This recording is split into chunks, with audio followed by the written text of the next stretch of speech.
Well.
Perhaps.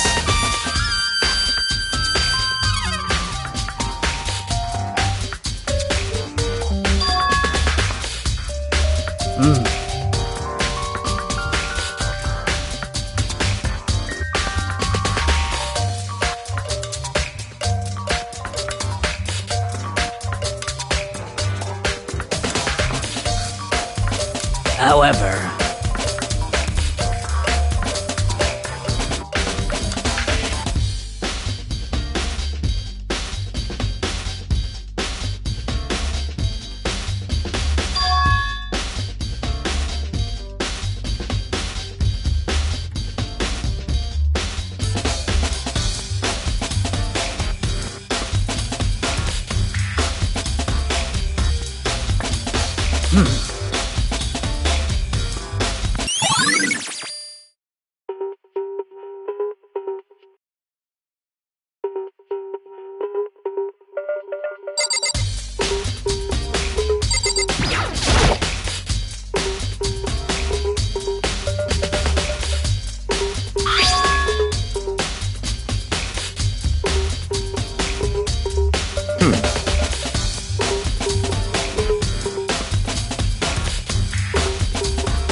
that's right.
What?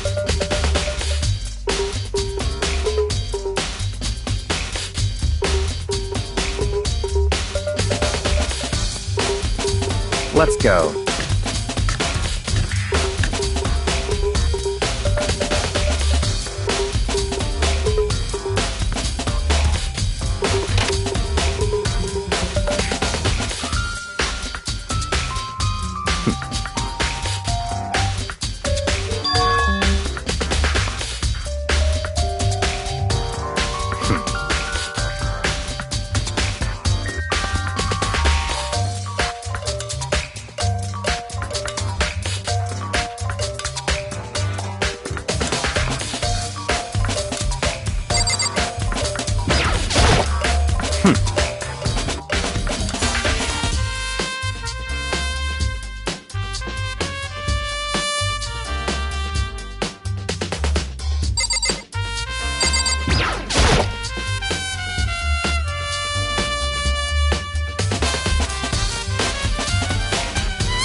What?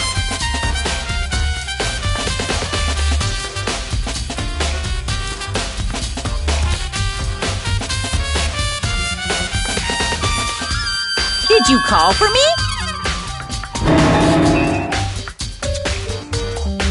That's right. You need something?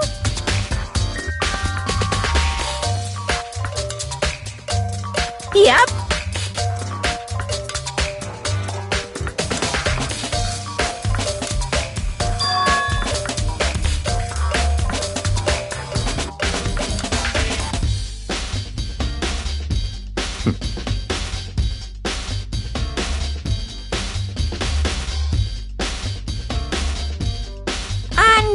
Unbelievable.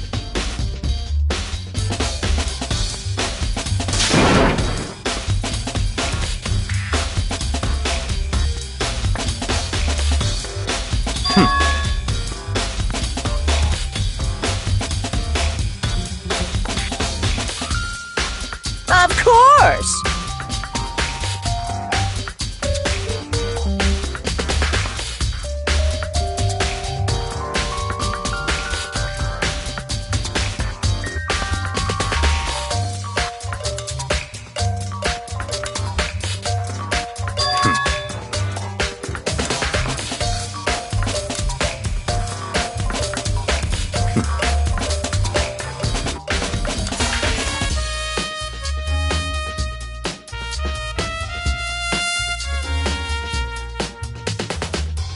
So, in other words,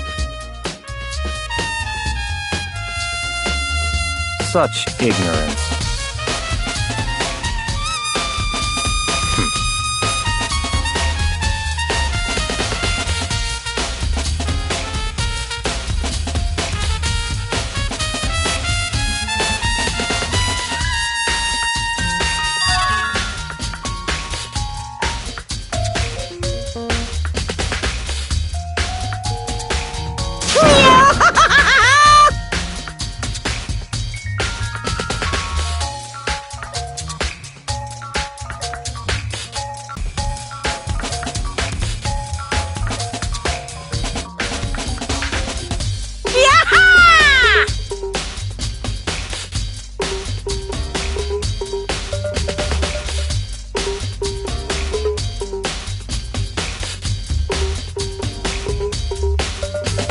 Yep.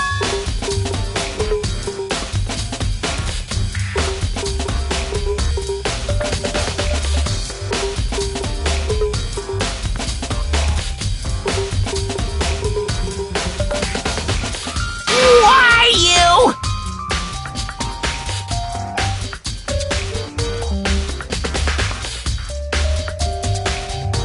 Unbelievable.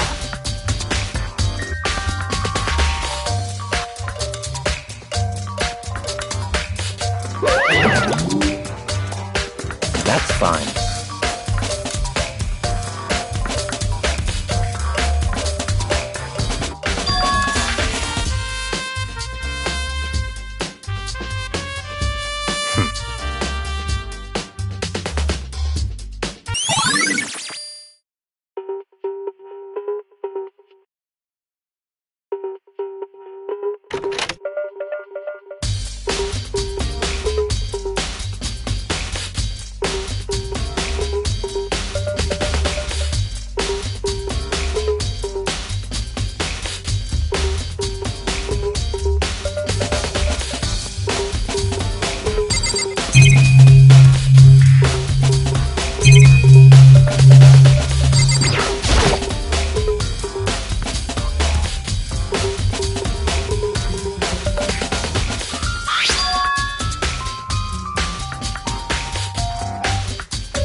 What? Very strange.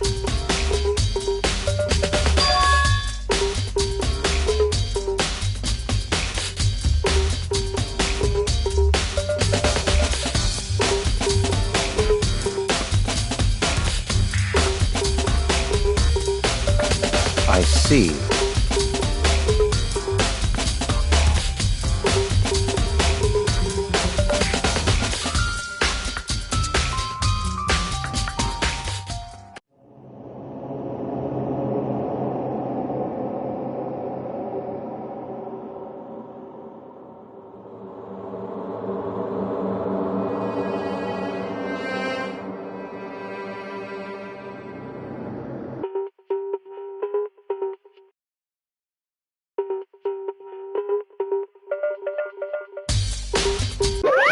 Damn it! Making me angry!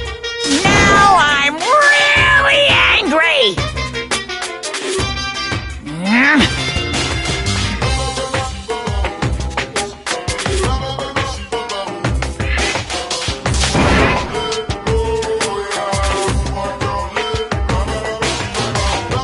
That's impossible!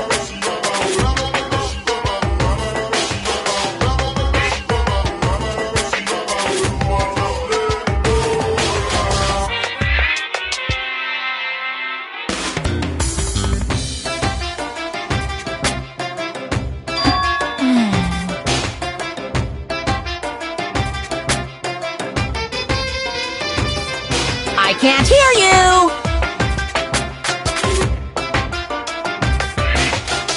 What?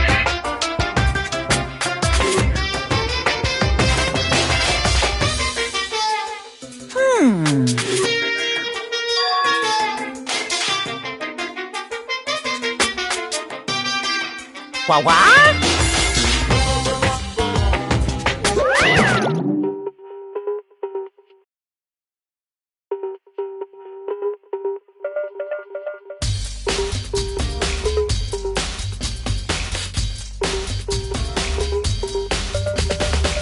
That's fine.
Don't make me repeat myself.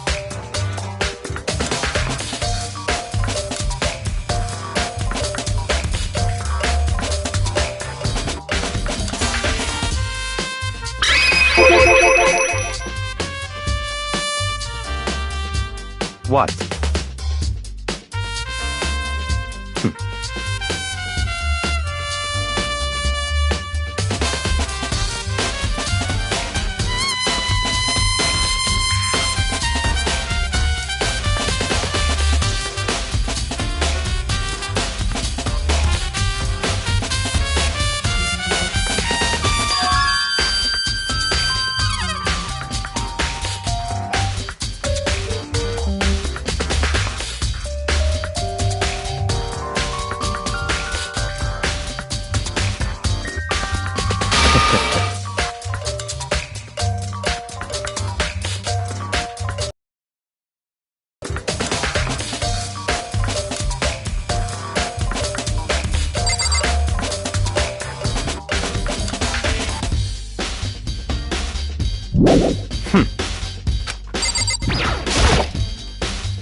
Don't make me repeat myself.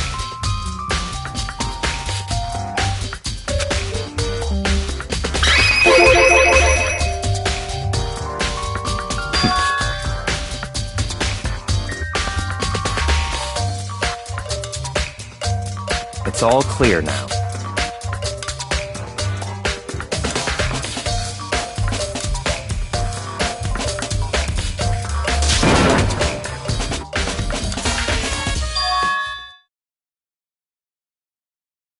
I don't have time to play with you.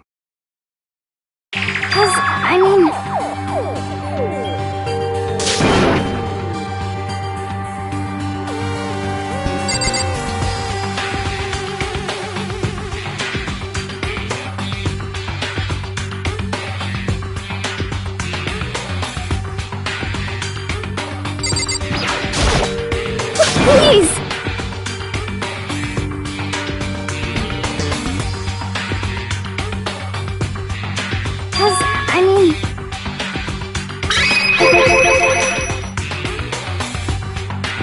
Well...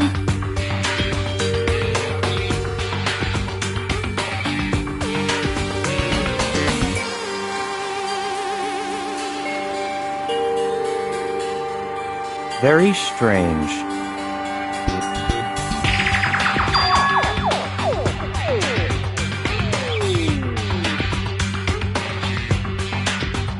Don't make me repeat myself.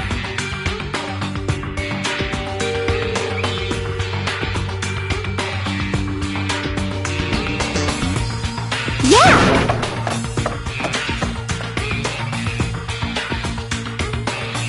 Let's go.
That's fine.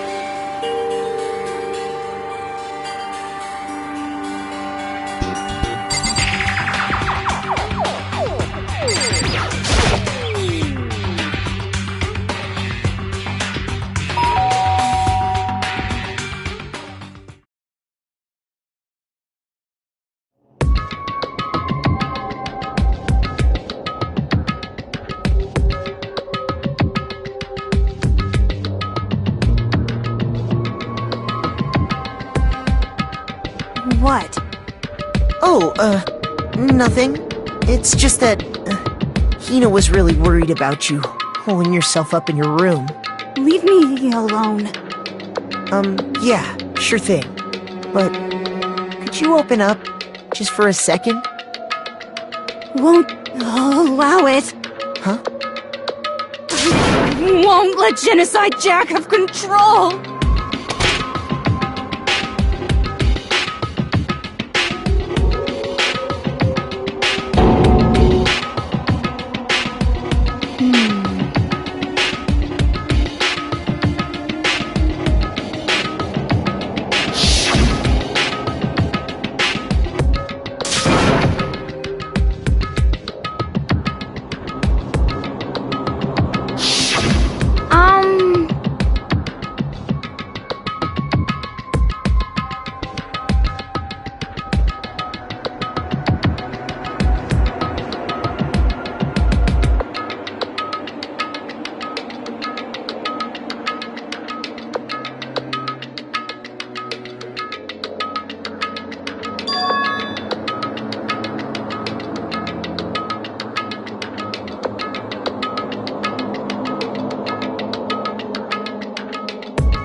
That's fine.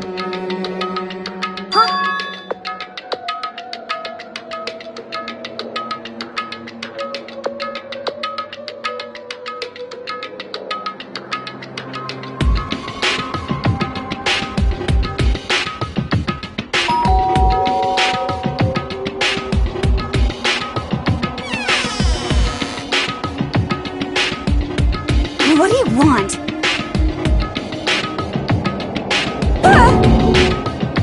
It's Byakuya.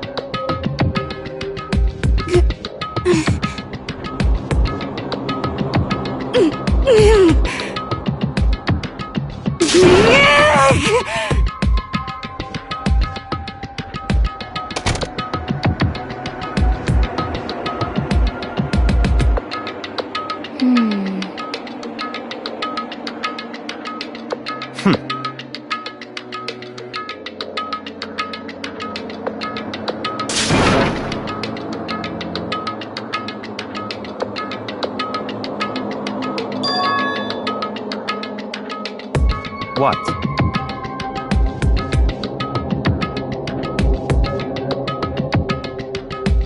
Stop talking.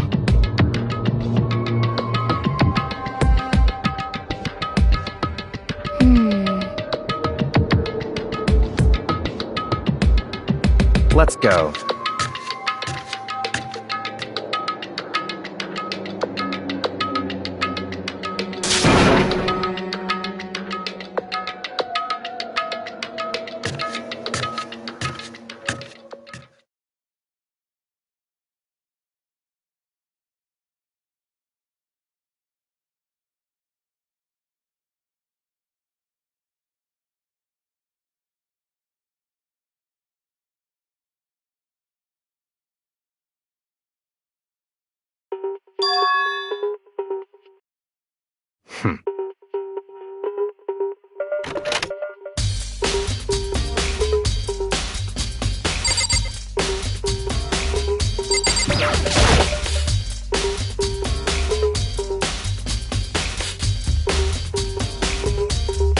Don't make me repeat myself.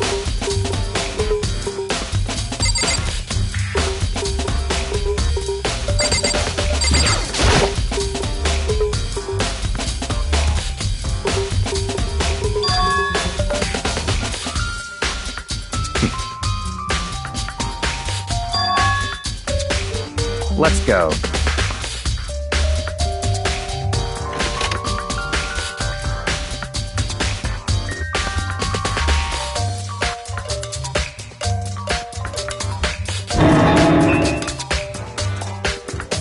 So, in other words,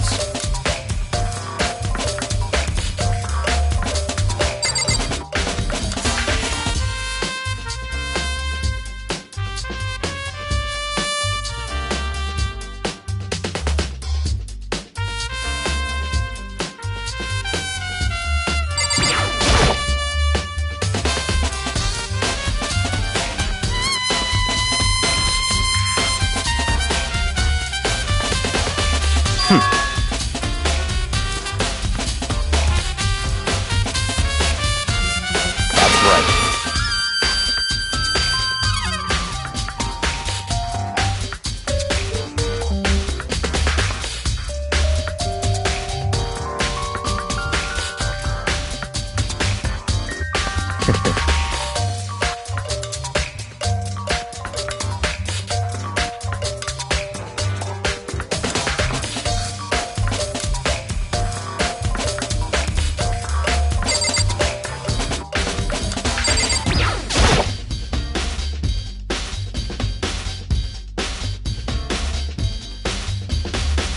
That's enough.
That's right.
What?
So, in other words,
That's right.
That's right.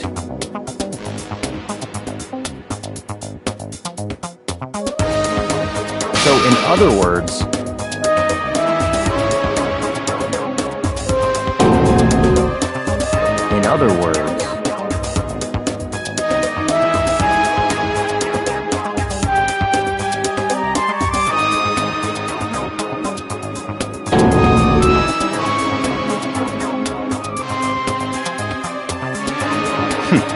interesting.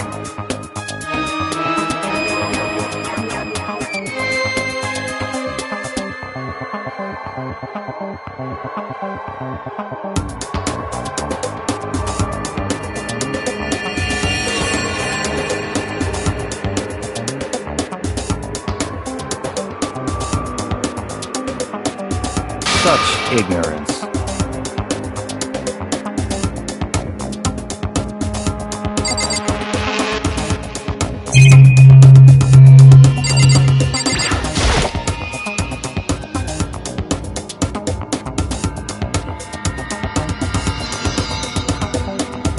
That's fine.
So, in other words,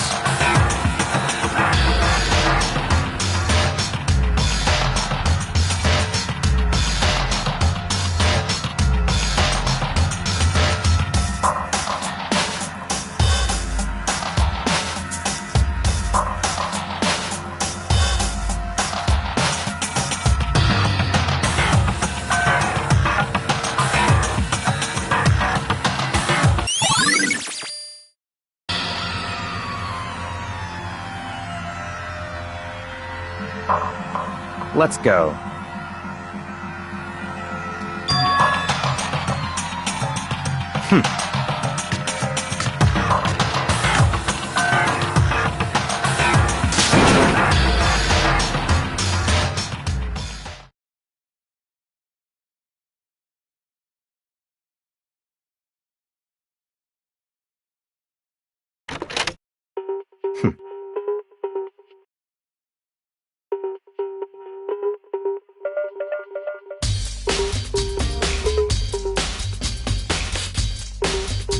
I don't have time to play with you.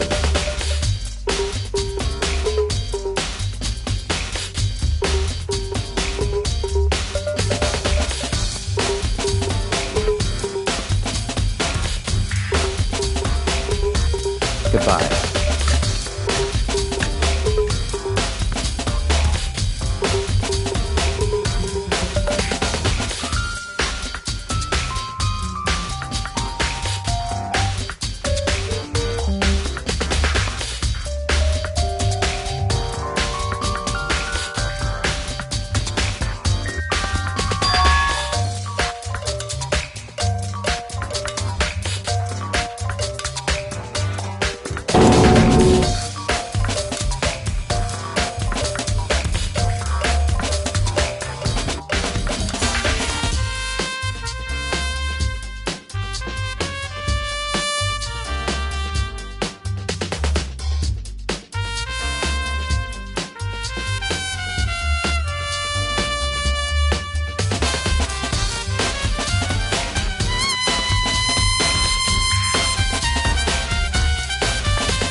Most unfortunate.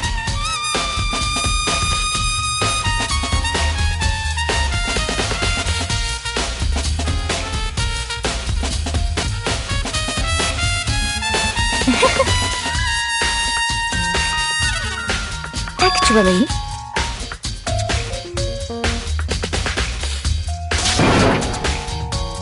indeed.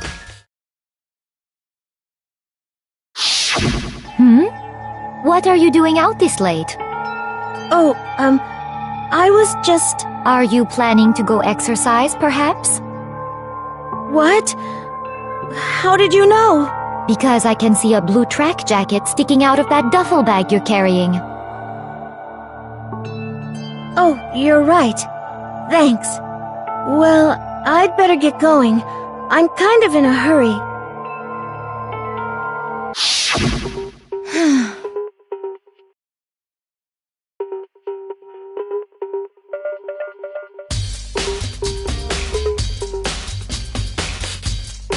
Yes, indeed.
Da-da-da-da!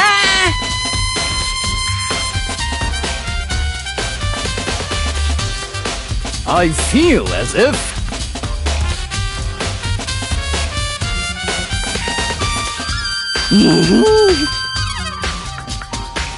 That's it! I'm sure of it!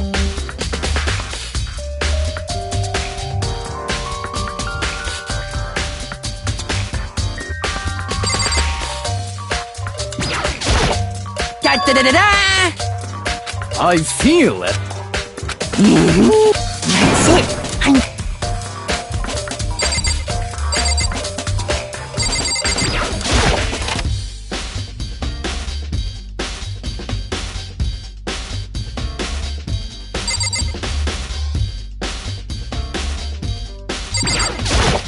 Damn!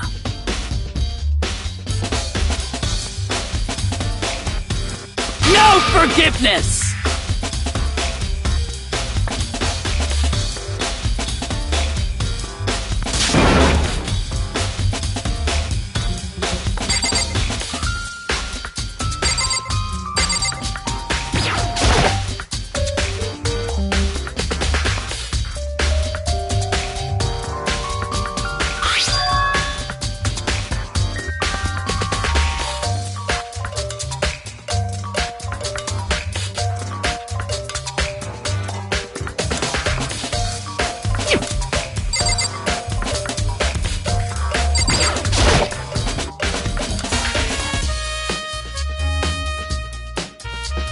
Indeed.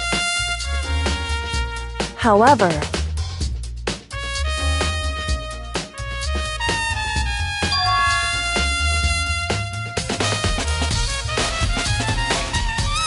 Well...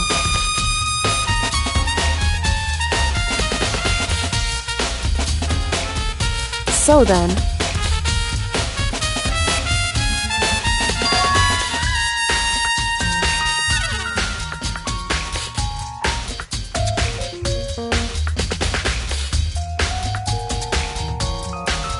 goodbye.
course.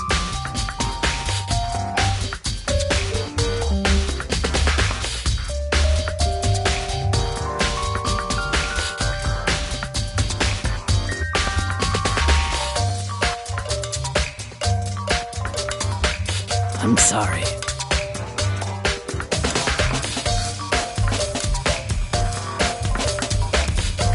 However...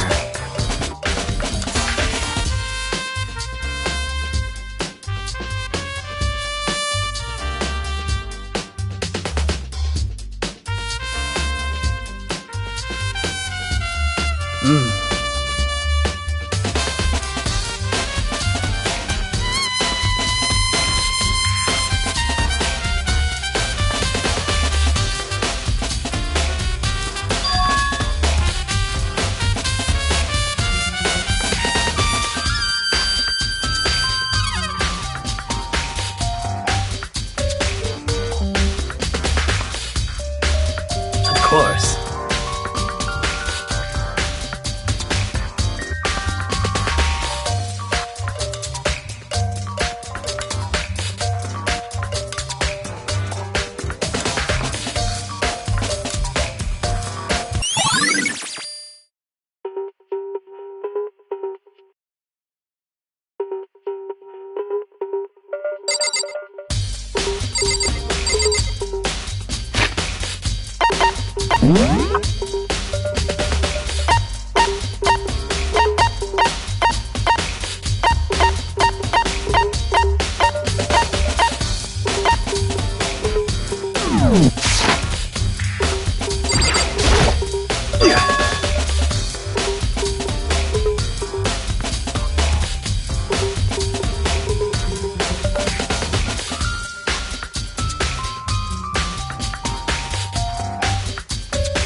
I... That's it.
How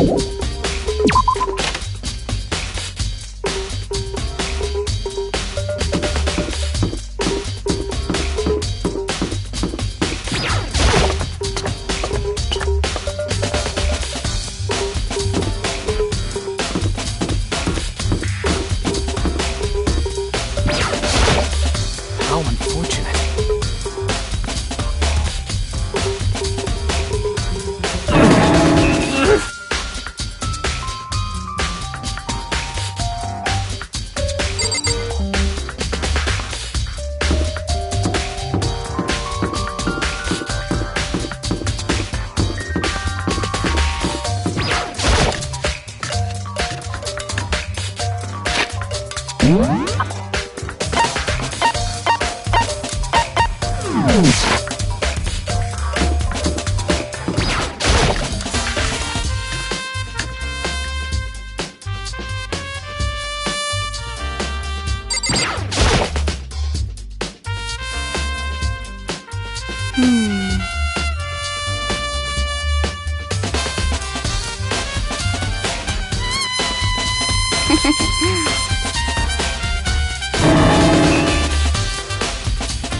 Yeah!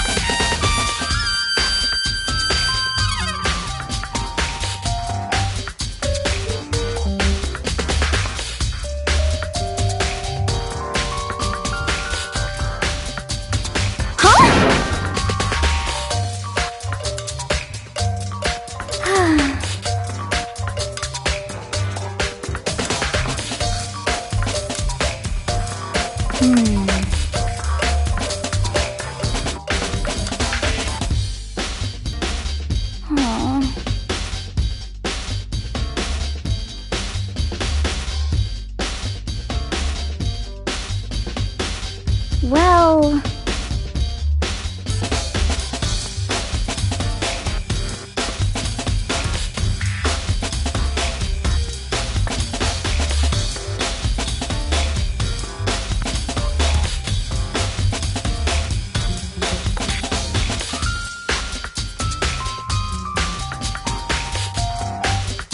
Yeah, totally.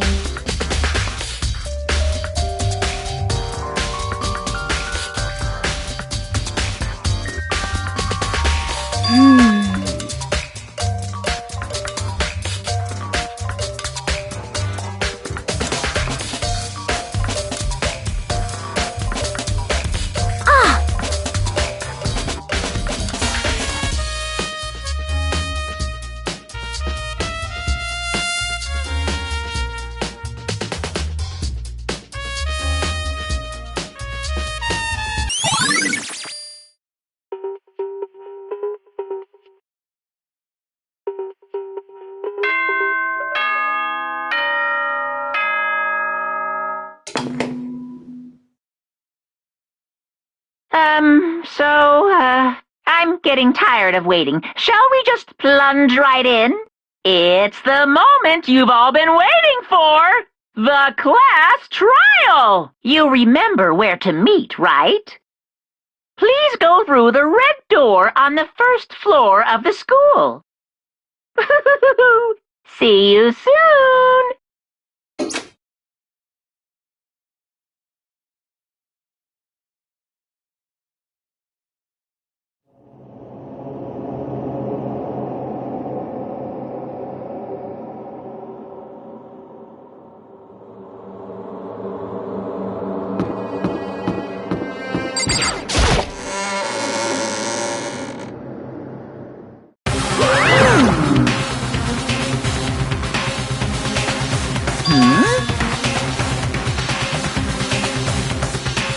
Yo.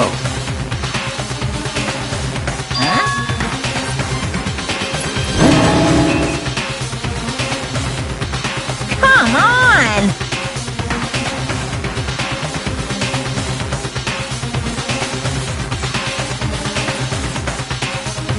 What are you gonna do?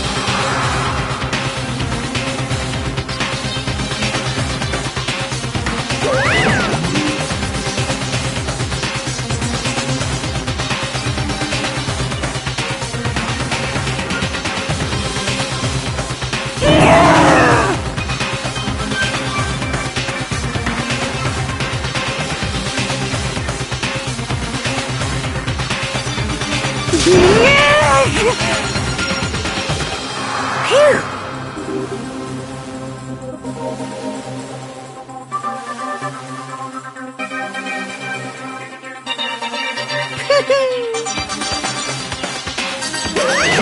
Let's go.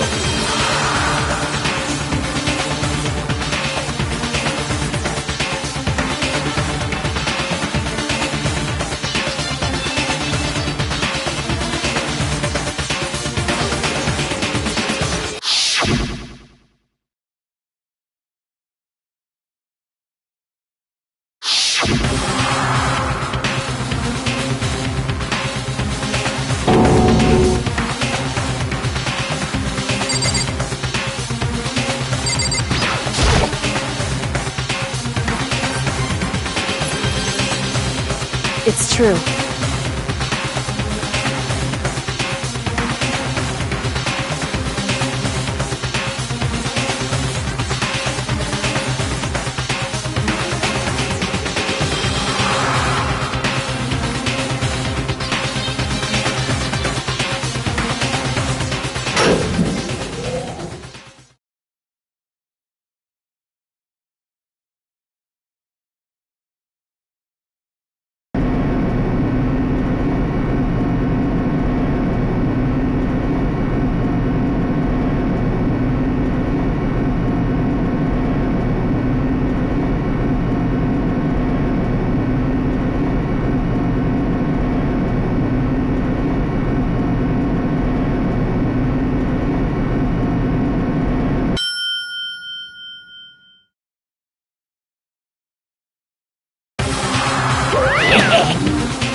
Very nice. Well? Thrills, chills, kills!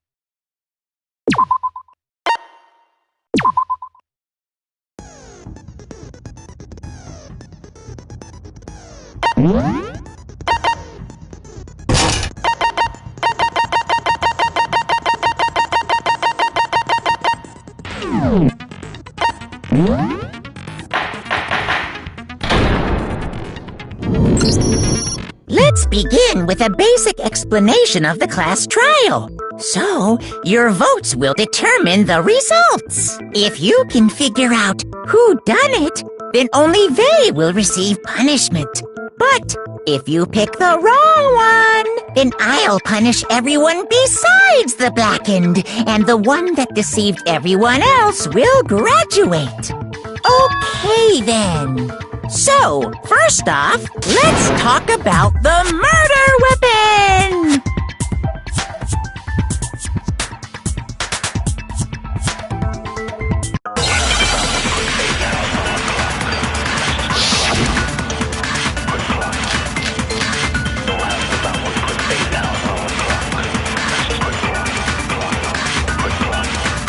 Chihiro's fatal injury. It appears it was a head wound. According to the Monokuma file, the killer used a blunt instrument. But what kind of blunt instrument could it have been? I bet it was an iron pipe. Interesting. That certainly would make for a powerful weapon. Poor Chihiro.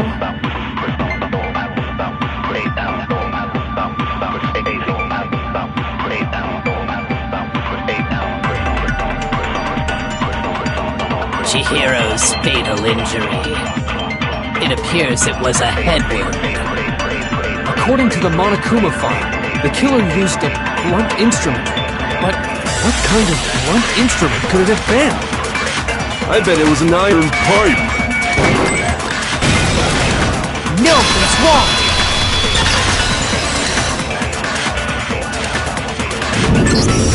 Can we agree that the object that dealt the fatal blow was the dumbbell, found at the scene of the crime? It was covered in blood, and there was nothing else at the scene that could have caused that kind of injury. And the wound on the victim's head is consistent with the shape of the dumbbell. As far as I'm concerned, there's no mistake and no room for doubt on this one. You looked at her head wound? Yes! That's so creepy!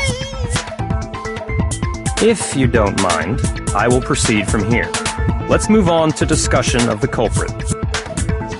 Although, I believe the criminal behind this heinous act is already quite clear. What? For real? Chihiro's killer is the fiendish serial killer, Genocide Jack.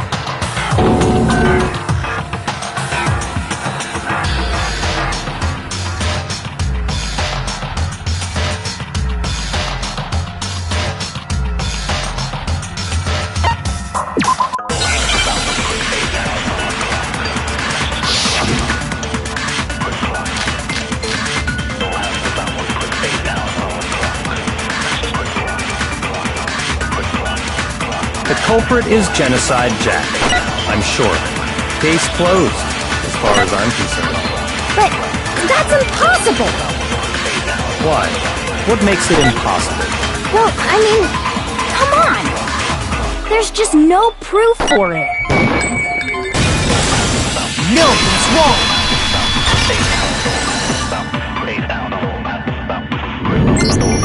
I might know one reason he could be involved. What?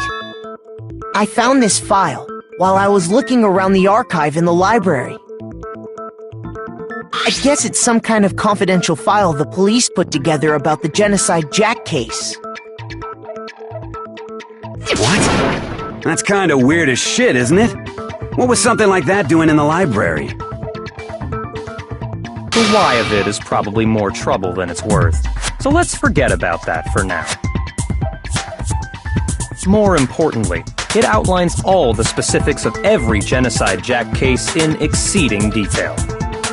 According to the file, there appear to be two defining characteristics in every Genocide Jack case.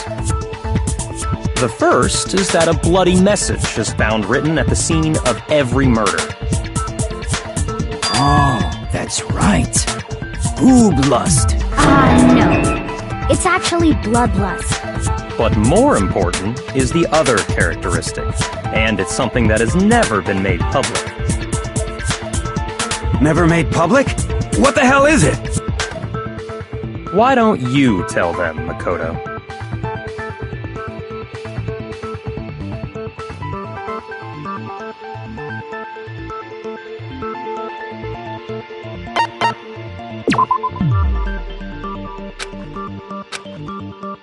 Shoot!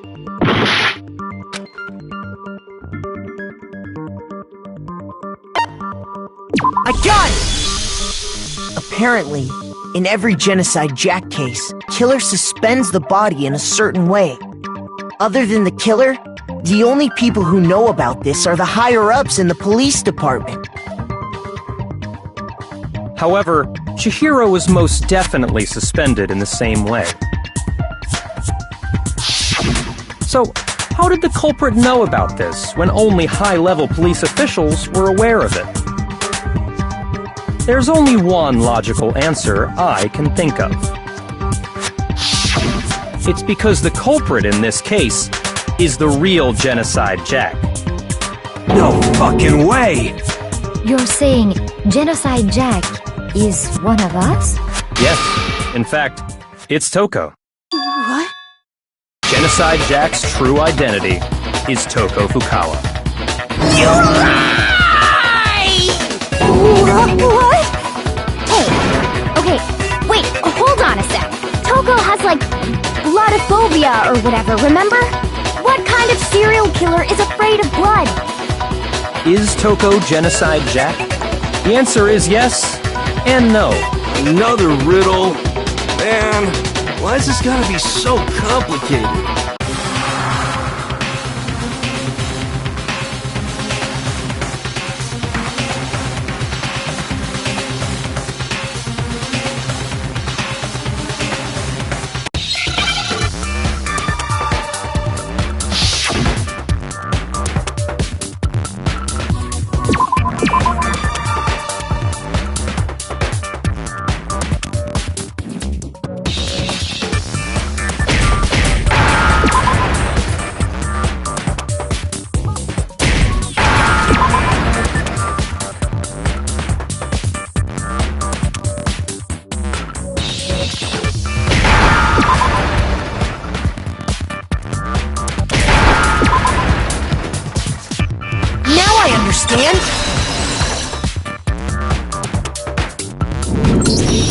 Is it because Genocide Jack has a split personality? Huh? I think I read that somewhere in the file, too. They thought that the suspect might have, what did they call it? Dissociative identity disorder. Oh, okay. But still, to go and say that about Miss Fukawa is... perfectly acceptable. Toko's strange behavior after seeing the body is proof enough that she has a split personality.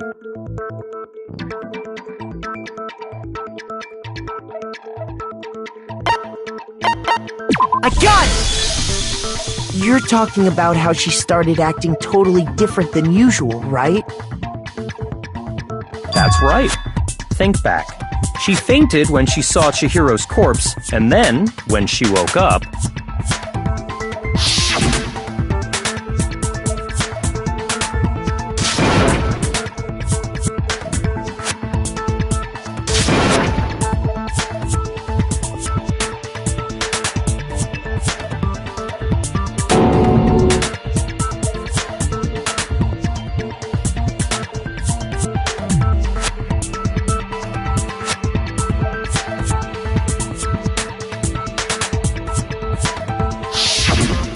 was acting funny, that's for sure. That melancholy tone of hers completely disappeared.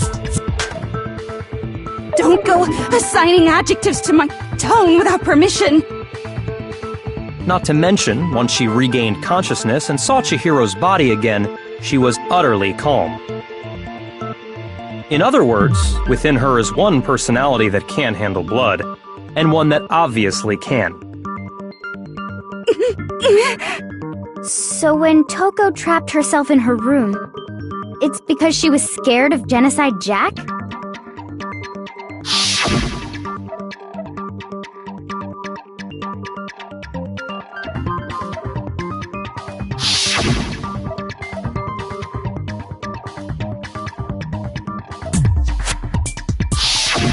The reason she locked herself in her room wasn't to keep other people from getting in. It was to keep her other personality from getting out. What? Toko was afraid. Afraid of the murderous fiend inside of her. Of killing even more people. How? Yeah. How can you know all this? I do believe you misunderstood her. What she's trying to say isn't, how can you know all this? No. What she wants to know is, how could you tell them? Huh? Last night, just before Monokuma gave his motive speech, Toko and I had a strange conversation. She told me a most interesting story. She said a murderous fiend lived within her, and she was afraid it could appear and attack at any time. And that trepidation is what's caused her to have such a bleak attitude. Isn't that right, Toko? This is all a lie. Right, Toko? You said you wouldn't tell anyone. What? You promised! I can't believe you lied! You have only yourself to blame. You came to me with your tragic little story. I didn't ask you to. This is the real world, not some romantic fantasy fairy tale. Besides, you broke your promise first. You said that as long as you were here, no matter what, you wouldn't let Genocide Jack kill anyone. But in spite of that promise,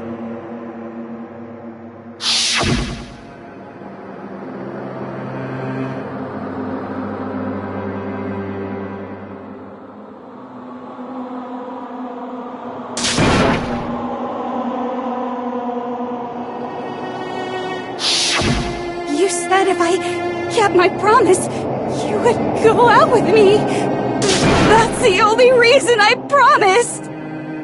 how many times do I have to tell you? I never said that. But you weren't able to do it. You just couldn't resist that rush you got from killing, could you? I tried. I swear I tried to control it, But your efforts were useless. What a disappointment. I hate you. Well, the opening act is nearly finished. All that's left is to hear from the person in question directly. The person you don't mean.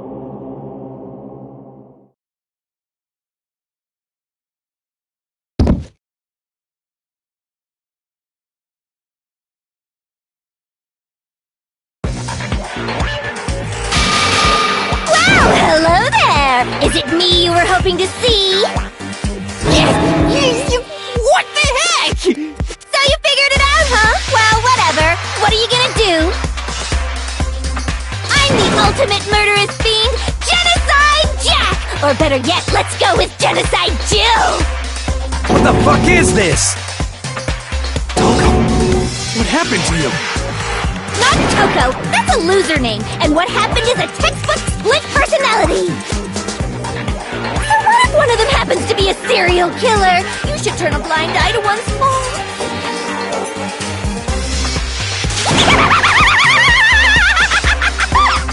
So intense. Like they say, sound in murderous mind, sound in murderous body! This one is so different from the one we've come to know. Yes, well, the world is composed of a front and a back, you know. Just like how every inning has a top and a bottom, or how in the depths of every truth lives a little lie. Behind every dark and gloomy soul lives another that shines as bright as the sun!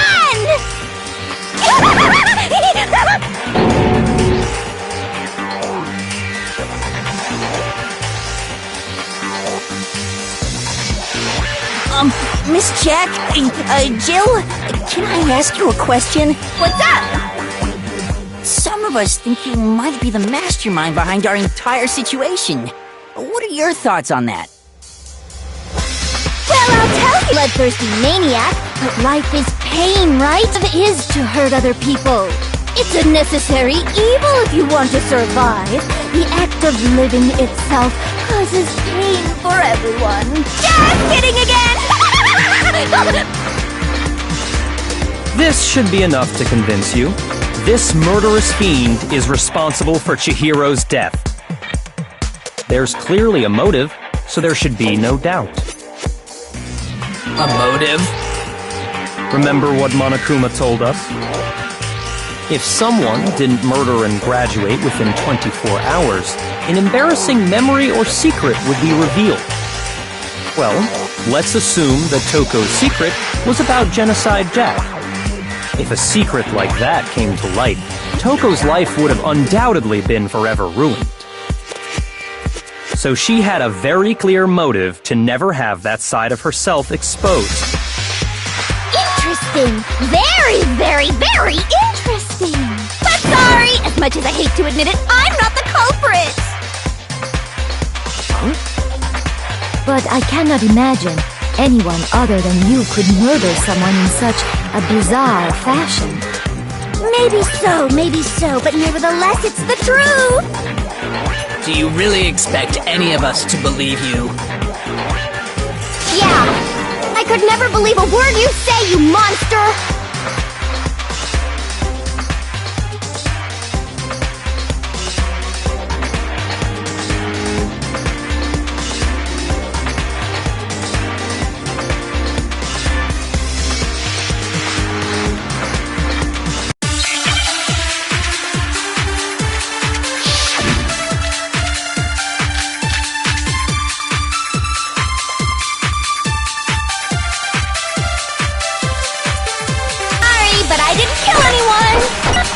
You say that, but Death is different. In the Genocide Jack murders, all the victims were killed the same way. According to the case file, they were all apparently killed with a pair of scissors. But Chihiro died from a blow to the head, right? Ah, yes. That is remarkably different from the other murders. Wouldn't it be strange for someone who kills the same way without fail to suddenly change their method? And there's more. One more conflicting detail. That's right! In my recipe of murder, if the bloody message is the tortellini, then the arrangement of the body would be the pesto sauce! Could you please stop comparing killing people to cooking?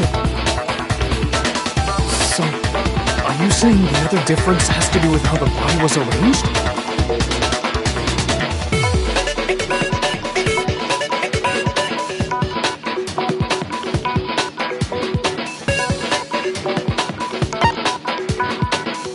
I got it! Do you remember what the killer used to suspend her? They used some kind of rope to hang her up by her wrists. What is your point? Well, in all the previous Genocide Jack cases, something else was used to suspend them. Specifically, pairs of razor-sharp scissors. And guess what? I use my own specially designed scissors for the murders and the arrangement! Like I said, I'm a professional, so naturally I'm very picky about the tools I use. And you know what else? Big Mac said there's two differences, but he's wrong! Big Mac? Are you referring to me? Listen up, Big Mac! There's actually one more difference! Huh? My word, you really didn't notice? Take a look at who the victims were in each Genocide Jack case! There's a pattern there, just waiting to be discovered. pattern. Figure that out, and it'll be plain as death why I couldn't have possibly killed that little lolly girl.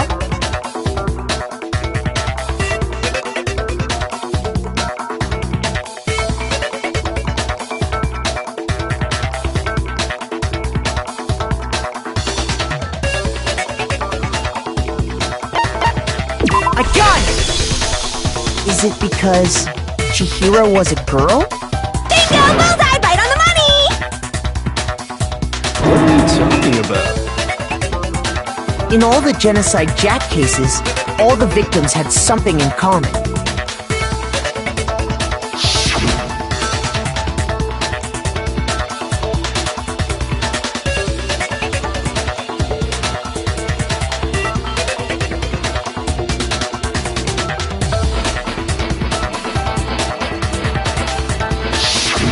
They were all guys? That's right! The people I kill with such passion and conviction are all adorable little men! I can't believe I said it! I'm so embarrassed! The hell is wrong with you? I can't help it! I'm just a full-throttle boy-on-boy fangirl, and the mopey side of me just hates it. But now I'm on the fast track to becoming a full-fledged fan madam! So since Chihiro was a girl and not an adorable little man, you wouldn't kill her? Would an Italian chef suddenly start making ramen just because they're both noodles? Don't be stupid. I have too much passion and conviction to cross that line. That's the absolute reality of the one and only. We get it. You've clearly explained your hobby and your philosophy. But that's not all there is to it. It's a different matter entirely, when you're forced to kill in order to survive. Quiet, lowly cur! Lowly? Cur? I would never kill for a reason as petty as mere survival. And if by some fluke I did kill to survive, why would I bother with the message and arrangement? It'd make me the obvious suspect! That does make some amount of sense. Plus, whatever reason I have for killing, I would never leave out my prized scissors. Who would go out of their way to use a big, stupid, heavy dumbbell? Maybe you used the dumbbell because you couldn't find any scissors in the school? Any scissors? I don't just use any scissors. I only use my own set of high-class envy of the entire world scissors! Okay, whatever. There still aren't any in the school. Are you sure about that?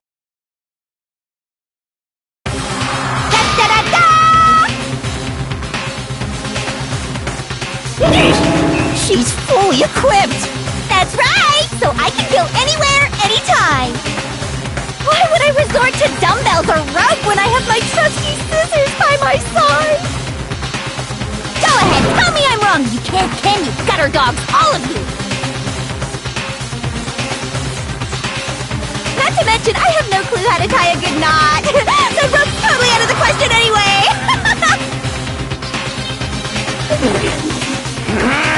I have no idea what's going on anymore!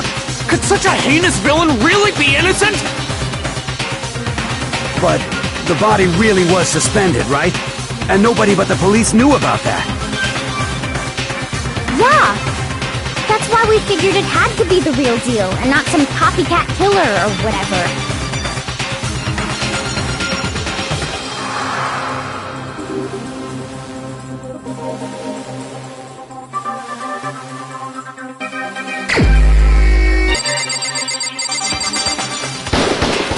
Here's my answer. No police records. Plus, you've already looked through the Genocide Jack file before this all happened, hadn't you? Are you saying Mr. Togami did it? Then, the reason he pushed the theory of Genocide Jack being the killer so hard was because he wanted to pin the crime on her. So, he rearranged the scene to disguise it and make it look like I put my stamp on it! The adorable glasses man was behind it all! Oh, I'm on fire! Well, Byakuya, what's your response? I see. So now the suspicion falls on me. Then I must ask, when would you say I began acting suspicious? Surely you must have an answer. Looking back and thinking about it now, the way you were acting right before we discovered the body was a little strange.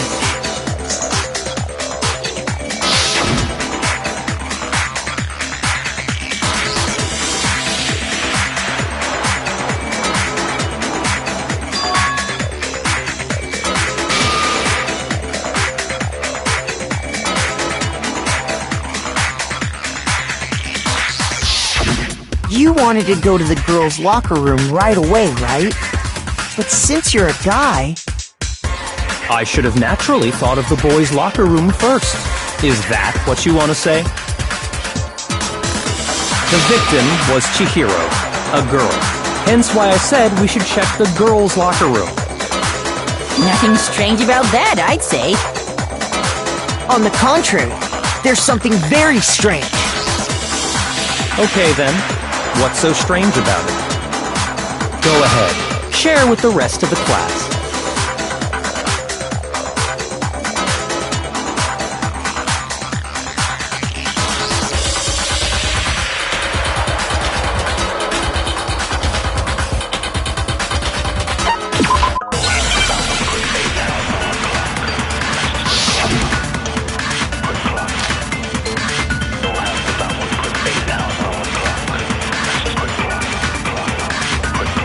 So, you said Byakuya was acting kinda weird before we found his body.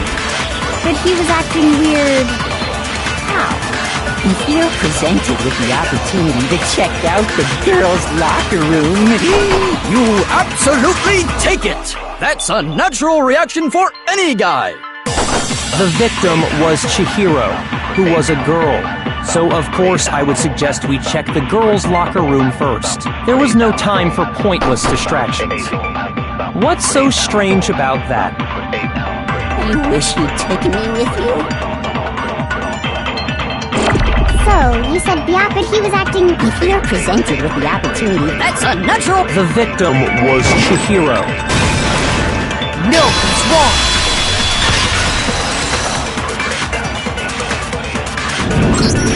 I'll tell you what's so strange about that. Because up until we actually discovered the body, we couldn't have known who the victim was.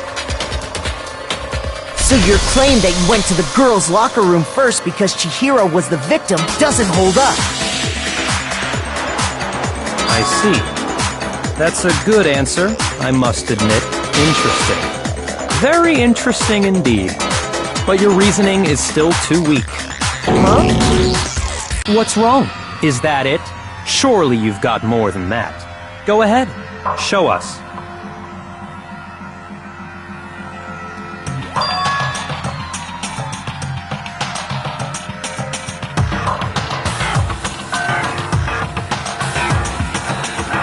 What's the matter? You're not finished already, are you? There must be more to it. There is. I think. There is more to it. Think about it. We just talked about the differences between this case and past Genocide Jack incidents. The proof you're looking for is hidden in there. Oh? Proof that I'm the culprit, you mean?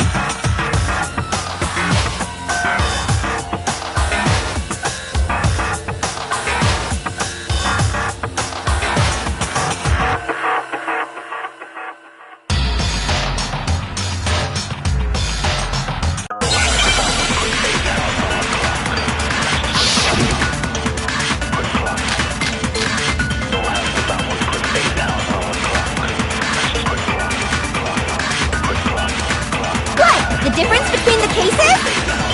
You want me to explain it again? When I want to kill, I use my very own special scissors. And I use those same scissors to arrange the body. But Chihiro was suspended with... It was some kind of rope. Was it not? That's right! It absolutely was! Then there must be something very fishy indeed about that rope. Hey, Byakuya, where'd you get it from, huh? I've never seen that rope before in my life. No, he's wrong!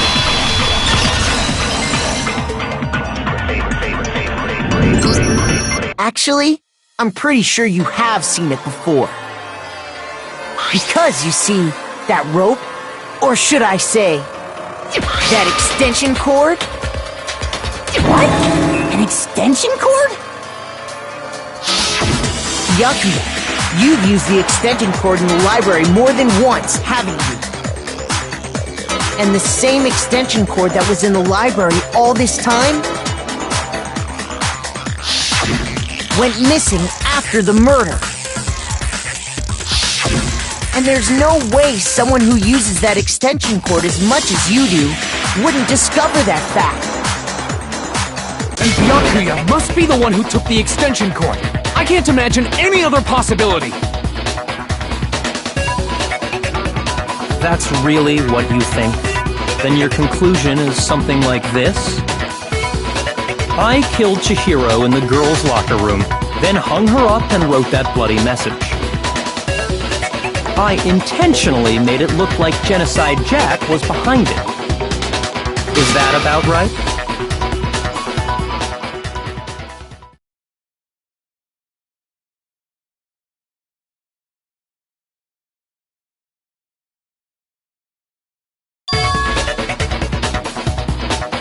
What's wrong? I asked you if you think that's what happened. Hell yes, that's what happened. So that's it, right? Byakuya's the killer. I don't disagree with not disagreeing. He kept calling this a game, right? So he'd be totally willing to do something like this to win. Sorry, but could we hold on just a second? I think we need to talk about this a little more. Do we really need to? We've already decided who did it. I know, but still, there's something that's still bothering me. Is that right? And what, pray tell, is still bothering you? I killed her in the girls' locker room, then disguised my crime. Specifically, I dressed it up to make it look like it was the work of a homicidal psychopath. What about all that bothers you?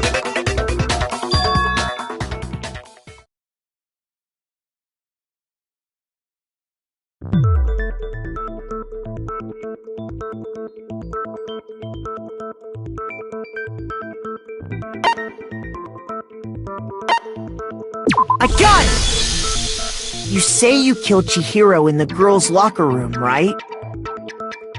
But are you sure about that? Isn't it possible that the murder took place somewhere else? How disappointing. What kind of question is that? Even in the world of disappointments, this is a true letdown. She was found dead in the girls' locker room. There is absolutely no question about that.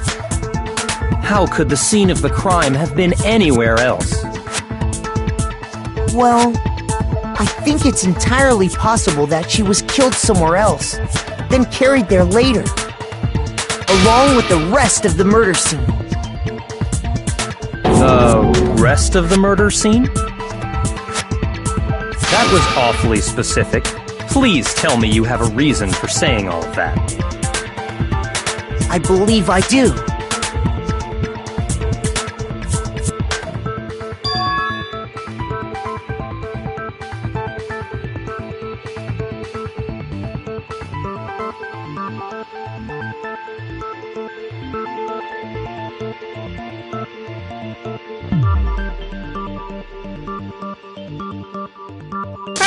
Don't just move on without permission!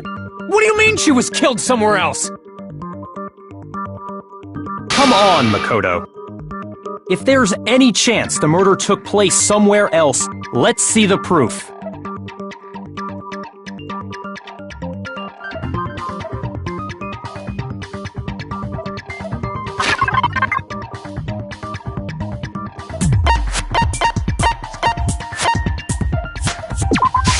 I got it!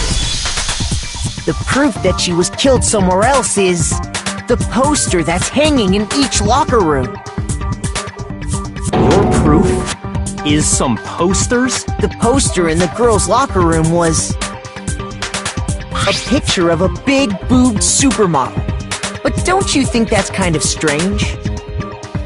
Why would the girls' locker room have a poster like that? I bet those massive jugs of hers were totally fake! Meanwhile, the boys' locker room had a poster of the super popular boy band Tornado.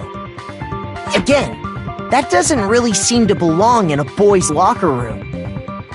So you're saying that maybe the posters were switched? And there's one other thing I noticed about the locker rooms. You know what I'm talking about, right, Sakura? You're referring to my protein coffee, aren't you? Protein coffee? While I was in the girls' locker room earlier, I spilled some protein coffee on the carpet. But I noticed that after the murder, the stain had been totally scrubbed away.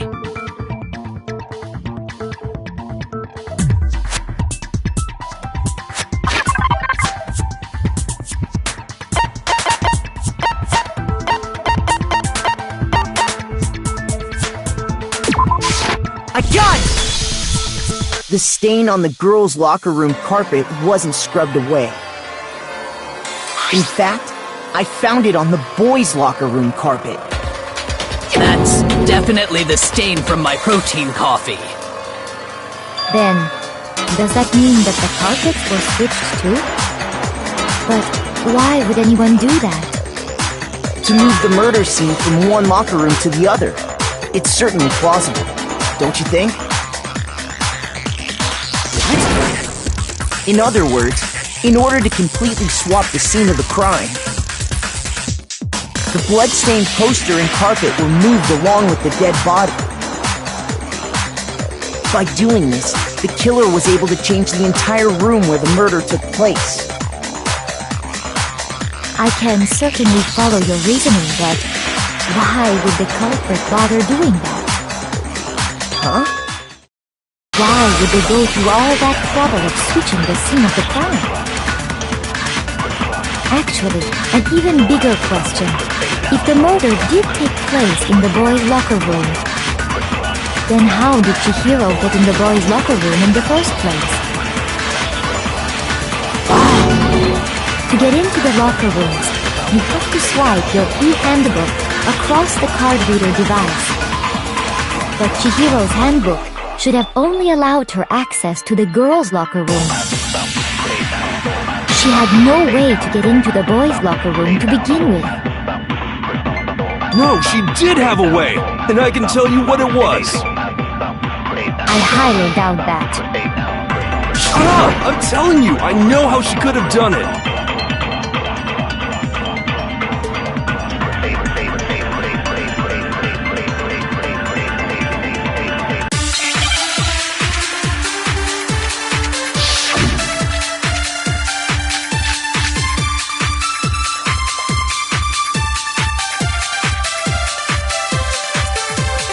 Is it really possible?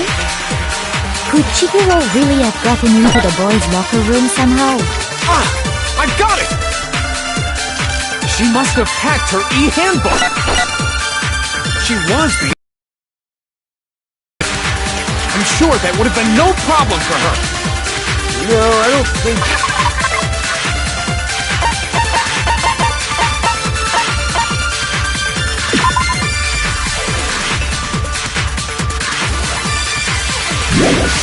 That's it. She used the thing that was in the main hall. Huh? What thing? I'm talking about Leon's handbook, of course. No, that's wrong!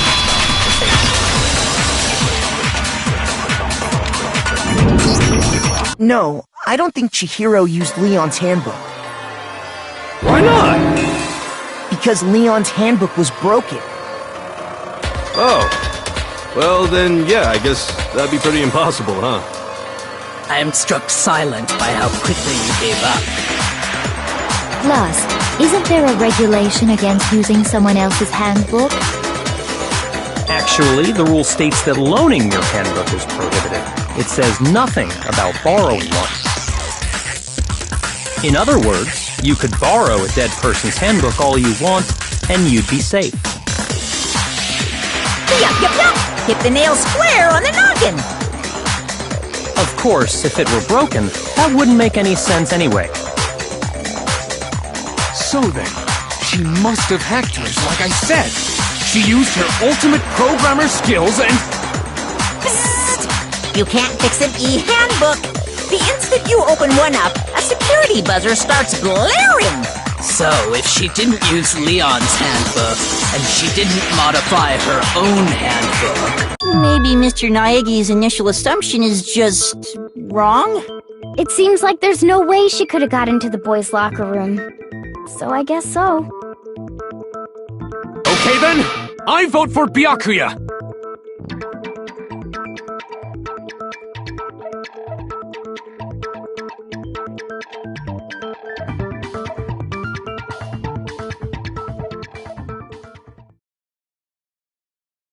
Hold on a second. I agree with you, though. I think you're on the right track. What the... You finally decide to open your mouth and that's what you've got to say? There's no way she could get in the boys' locker room, right? So... Why are you so sure she couldn't get in? There's still one other way she could have gained access. What? What are you talking about? What other way is there? Well, to explain that, why don't we take a little break from the trial? I'd like you all to come see something. Wait! Just what do you think you're doing? Don't worry. This'll make the whole trial more exciting. I'm sure that thought must please you. Huh? It'll make things more exciting? Well, alright then. I declare an official class trial recess! Huh? For real?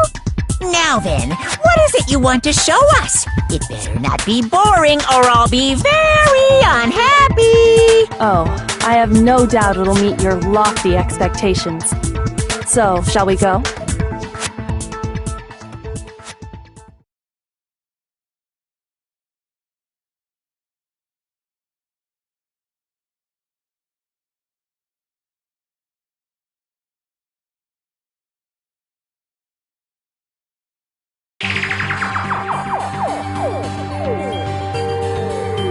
The girls' locker room?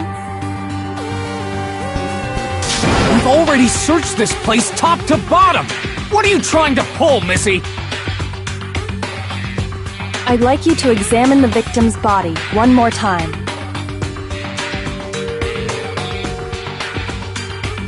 Be sure to examine the entire body very carefully. Take your time. Examine her carefully? Like using our hands? No way, no way, no way, no way, no way! It's probably best if I don't run my hands all over a girl's dead body. It's not that I'm creeped out or anything, it's just based on religious grounds, you know? Very well. I'll do it. But you're a girl. You shouldn't have to touch a dead body. Just let one of the boys do it. No, it's okay. I think Chihiro would rather have a girl examine her. So just leave this to me. Sakura. What is this? Some kind of secret girl-on-girl action? Is that what you two are about? That's not it at all. Stop screwing around. Okay, here I go. I'm sorry, Chihiro. Please excuse the intrusion.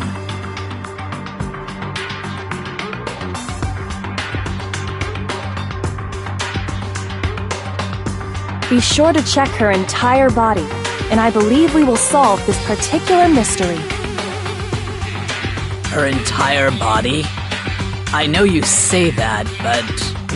What? This is... What is this... What is it? Not possible. It's not possible.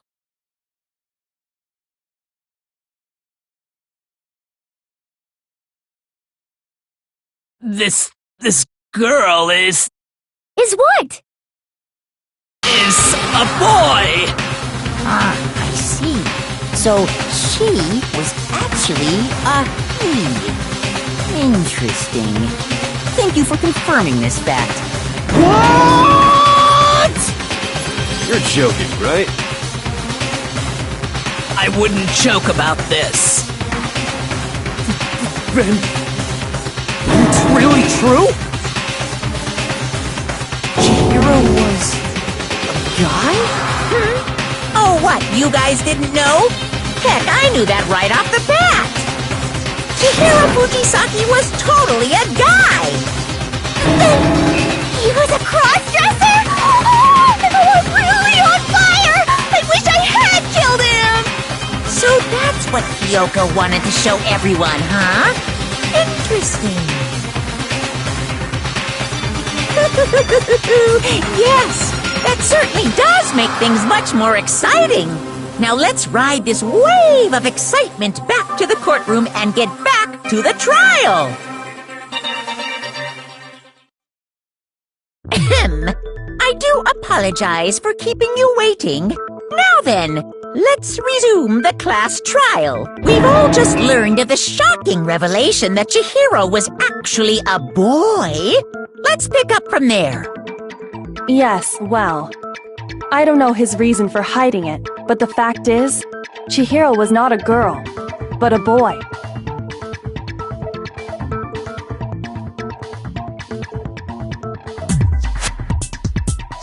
And because the victim was male, he would have had no problem gaining access to the boys' locker room.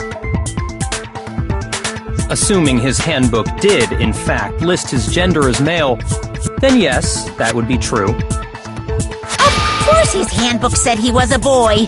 He dressed like a girl, but he was a boy through and through. So then, There should be no issue with Makoto's initial assertion. The victim was killed in the boys' locker room, and was then later moved to the girls' locker room. And the killer could have easily used Sayaka or Junko's handbook to get into the girls' locker room. Locker room? I still don't understand the motive for moving the body, but yes, that does seem plausible. Well, I must admit, I did find it rather odd. I knew he felt a little off. There was a certain incongruity to his female body. This is the most titillating situation! So now everything has been connected. All the mysteries have finally become clear. Okay, well, connected or clear or whatever. We still think you're the killer, remember? Very interesting. This has become very interesting indeed. He's off in his own little world. What about you, Makoto? After everything we've learned, do you still think Byakuya's the killer? Well, without a doubt, Byakuya is the one that made Chihiro's death look like Genocide Jack did it. But I think he might not actually be the killer after all. What? But aren't you the one who accused him in the first place? He just seems to be too easygoing about all this. Like he's enjoying us solving the mystery. The way he's acting, it makes it seem like it doesn't have anything to do with him. And you think that might be because it doesn't have anything to do with him? Plus, the evidence he left behind was a little too... how can I put it? Overt. He consciously chose to use the extension cord, knowing it could connect him to the murder. At least, that's how I see it. And Byakuya, when you found out the murder took place in the boys' locker room, it seemed to rattle you.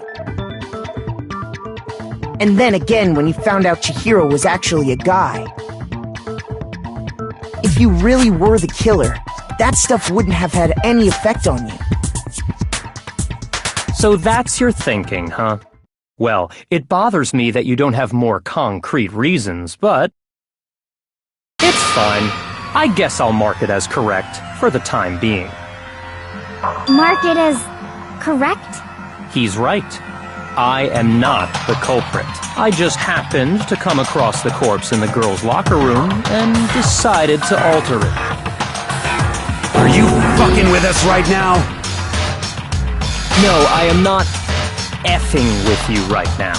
I'm telling you the truth. Well, I find it very hard to believe!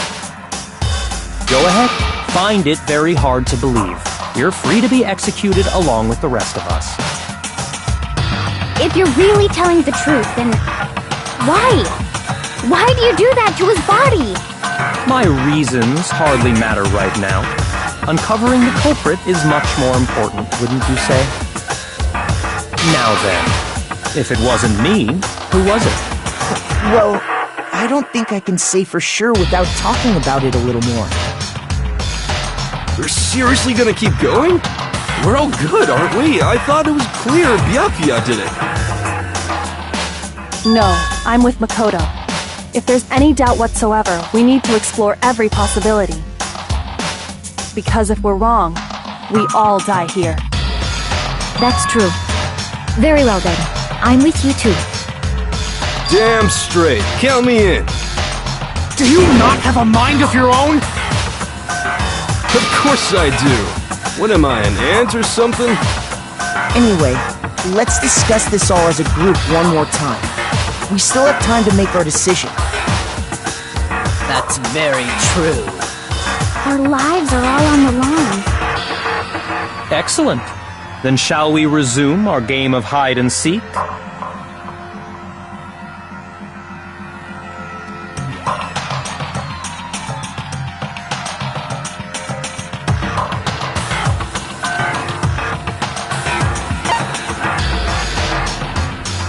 I got it!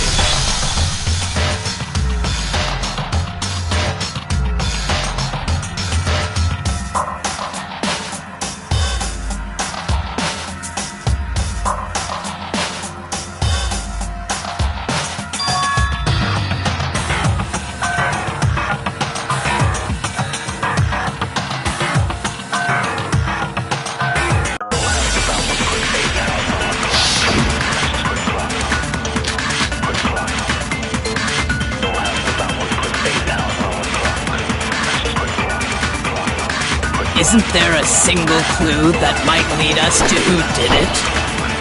Well, clues are one thing, but did nobody get a look at the killer? I'm sure if someone saw the killer, they would have said something by now. Perhaps someone saw the victim at some point. Even that might be enough for now. Yeah. All we need right now is any kind of new info. It's over. It's all over.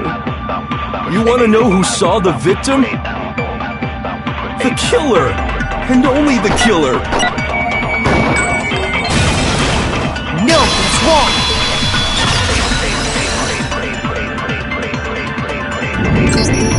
I believe someone else did see the victim before he was murdered.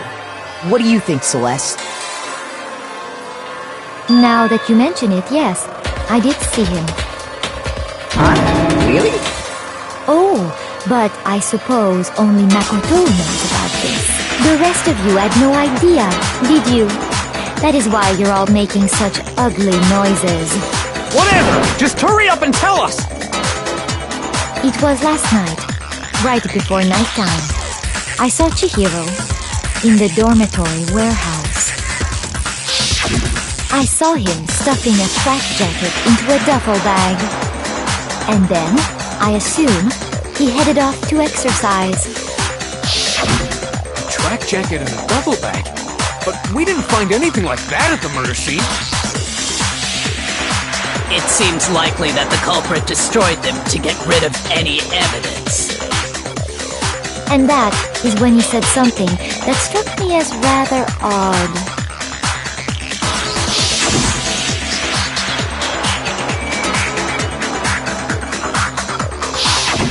Chihiro told me he was in a hurry. But why would he be in a hurry?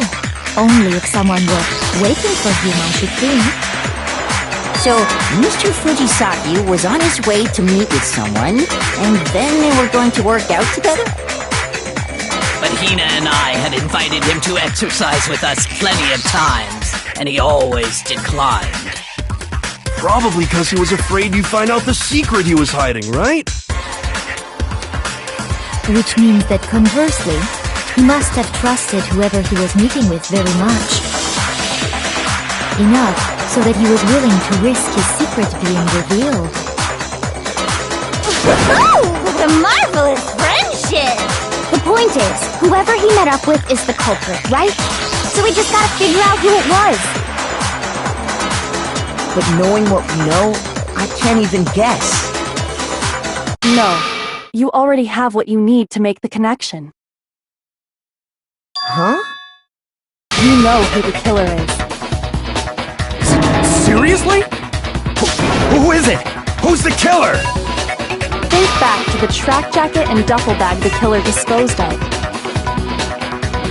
Focus on the details of these items, and it should become obvious who was waiting for him. Are you sure about that?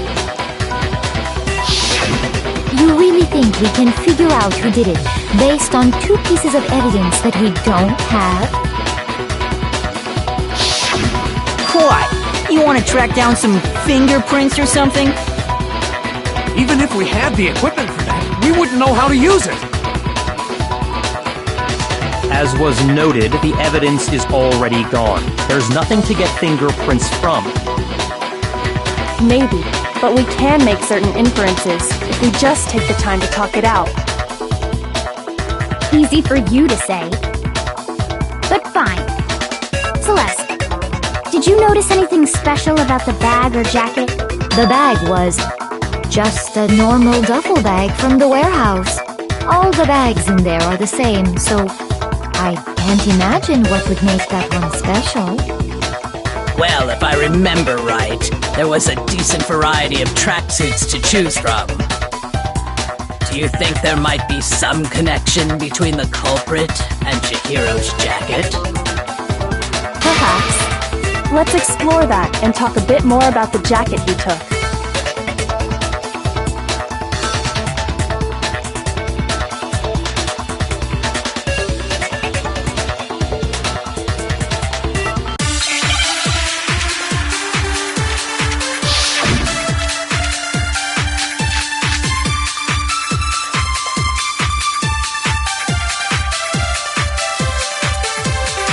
First of all, we know where Chihiro was headed.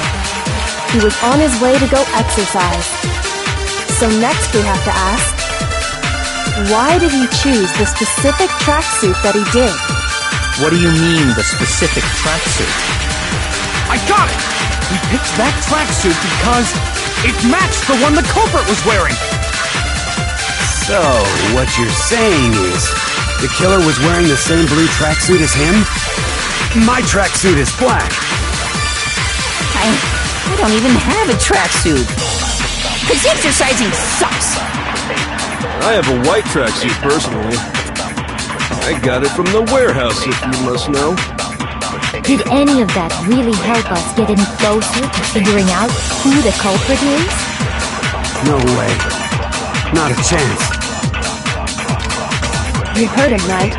What he just said without even realizing it?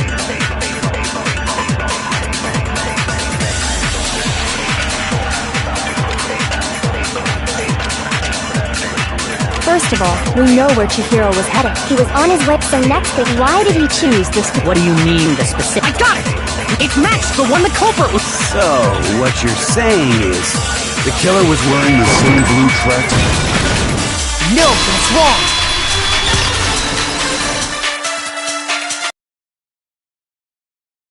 Hold on a second, Mondo. What did you just say? Huh? What'd I say? When Celeste testified a few minutes ago, she said...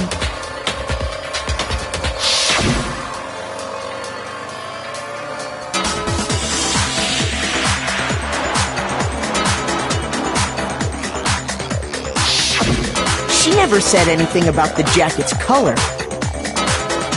So why did you say Chihiro's blue tracksuit? What are you... You just... Hey, Celeste. What color was Chihiro's tracksuit? As a matter of fact, it was blue. And before we began the trial, did you tell anyone that? The only one I told about any of this was you. Then, Mondo, how did you know what color Chihiro's tracksuit was? Because I just... I'm sure he saw the clothes at some point in the investigation. No, that can't be it. The bag and clothes were surely disposed of by the time we began our investigation. Then the only reason he could have known what color the tracksuit was is if he saw Cherry with it before he died! That's the only possibility! Cherry? Are you talking about Chihiro? So, how about it? Did you see the tracksuit or didn't you? Just by chance. I just happened to see it last night. He walked past me, and he was carrying the tracksuit in his hands. No, that can't be it either. According to Celeste's testimony,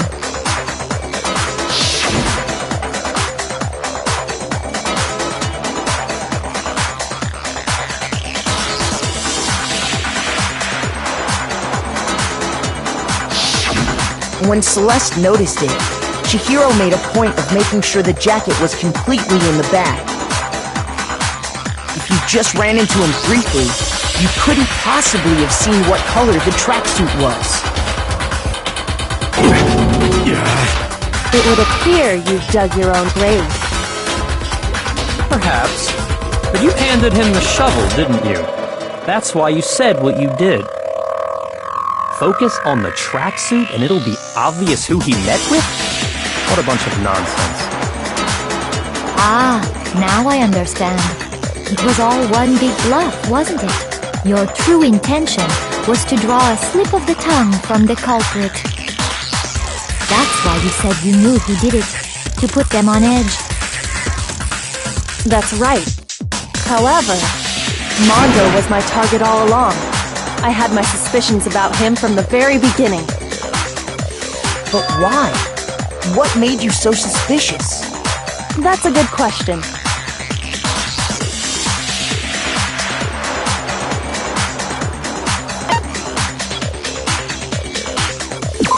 A certain turning point that tipped me off. Maybe you didn't notice it, Mondo, but you tend to refer to men and women differently. You only call guys dude. For girls, it's chick. And after he was killed, you happened to refer to him as dude. Once I picked up on that, it occurred to me that Mondo knew something we didn't. Did you notice such a tiny... You a witch? She's a witch! You're positively frightful! No, I'm not the frightful one. Not nearly as frightful as someone capable of murdering a friend. Mondo, was it really you? Did you really kill Chihiro? I didn't kill anyone! You've been all over me, judging everything I say, putting words in my mouth. What gives you the right to treat me like a goddamn criminal? Yeah! He would never do something like that! This is a false accusation! It's true. My reasoning on that is pretty shaky. That was fast. Well, this does present us with a problem. It seems we are all out of leads. My time has nearly come. That's what my little ghost friend is telling me. Oh yeah, that reminds me. Hifumi, weren't you telling me you'd found some evidence? Really? What kind of evidence? Actually, now that I'm thinking about it here calmly, it might not be all that relevant. Jeez, does your confidence just get up and walk away? It's fine, man. Just tell us. If you really insist, then, here it is. What do you have there? It happens to be an e-handbook. I found it laying on the ground, so I scooped it up.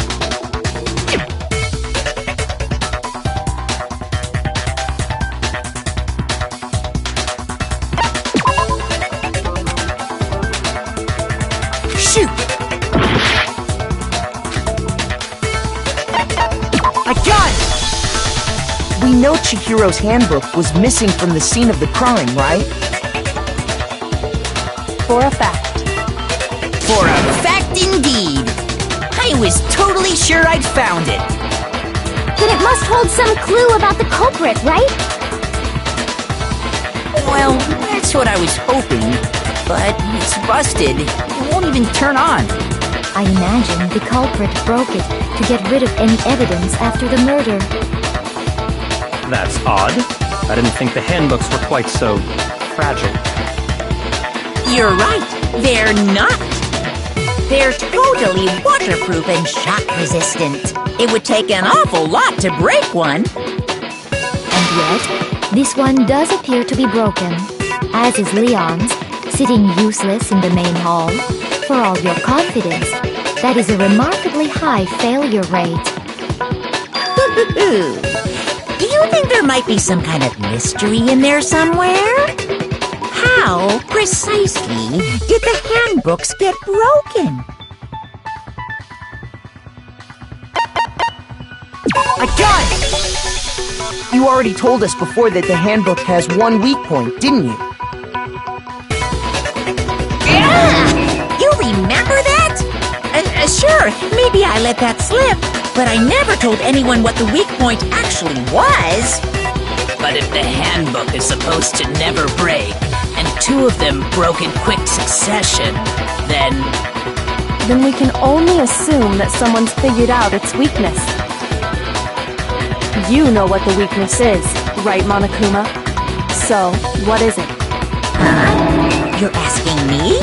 I think it's a necessary piece of information if you want this to be a fair trial. But if I tell you, and someone else decides to copy it, that would be very not good. Just tell us already! Why would we want to break our own handbooks? Oh well, I have a weakness for pushy demands. But you're sure you won't follow their example? Then allow me to make a special announcement. The weak point of my cutting-edge e-handbook is... When it's exposed to high temperatures for too long, it will suffer a meltdown and totally break! I flippin' knew it! You knew it? Yeah, because I found the handbook laying on the floor of the sauna. The temperature in the sauna can reach over 200 degrees. Strange how you don't get burnt, huh? It's because as your sweat evaporates, it creates a cooling layer of air around your skin. If the hot air of the sauna were somehow pushed directly onto your skin, you'd definitely get fried. That layer of air would get blown away. That's why you may feel a burning when you move around. So when you're in a sauna, make sure to keep nice and still. Interesting. I learned one new fact today. That is a mere trifling speck of knowledge. Anyway, if you found the victim's handbook in the sauna, then the killer must have been purposely trying to raise its temperature in order to break it. Meaning the culprit somehow knew its weakness. But how'd they find out? Monokuma said he didn't tell anyone, right? Indeed. Quite the mystery. What if they found out by accident? What do you mean by accident? What if the killer took their own handbook into the sauna, not knowing its weakness, and it broke? They'd realize it was broken, of course, and it wouldn't be hard to figure out why. And once they had Chihiro's handbook, they knew they had an easy way to dispose of it. I won't say it's not possible, but who would have done something like that? I don't know of anyone who took their handbook into the sauna. I might know someone who did. Whoa! Seriously? I think the one who may have taken their handbook into the sauna was...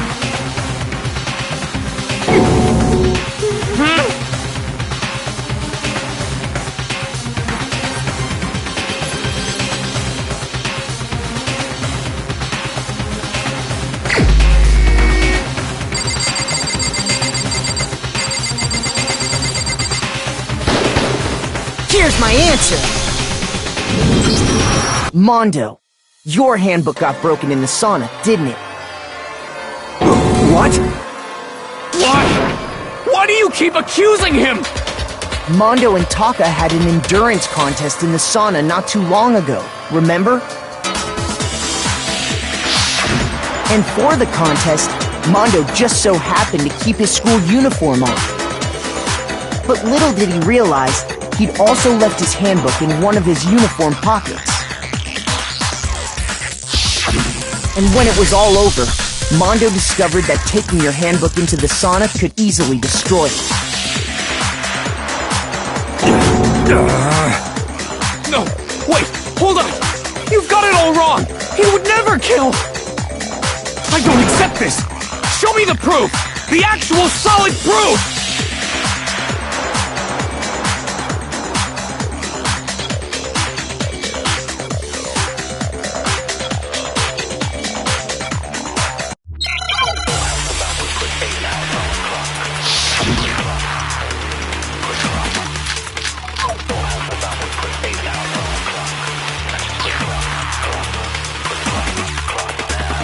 Let's test Makoto's assertion. If what he says is correct, then Mondo, you broke your own handbook. In other words, if Mondo's handbook is actually broken, then that proves that what Makoto said is right. Well, my goddamn handbook works just fine! See? Look! Makoto was wrong after all! Mondo wouldn't hurt a fly!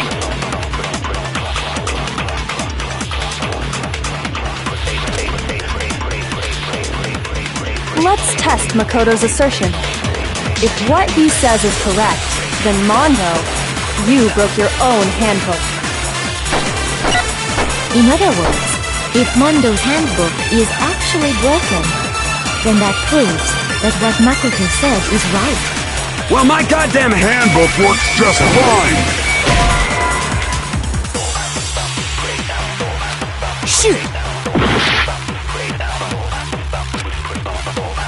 let's test Makoto's assertion. If what he says is correct, you broke your own hand. In other words, if then that proves... Well, my goddamn handbook works just... No, that's wrong!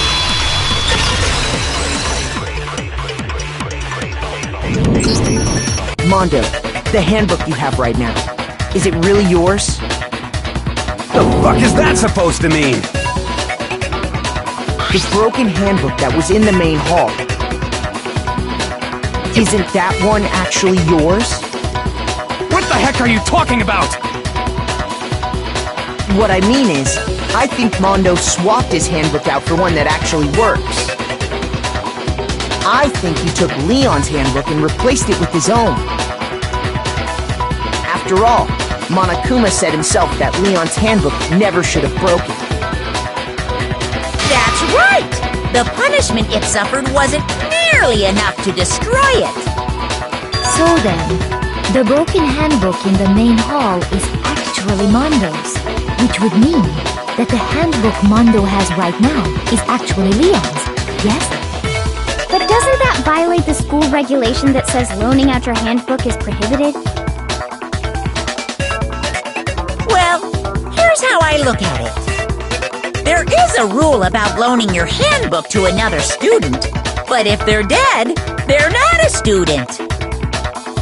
It's kind of a gray area, I admit, but no worries. If anything, it just makes things more interesting.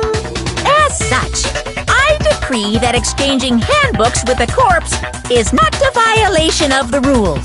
Well, Mondo, if I'm wrong about this, you're welcome to say so. I'm happy to admit I made a mistake, but... Son of a bitch! Tell him he's wrong!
You are wrong!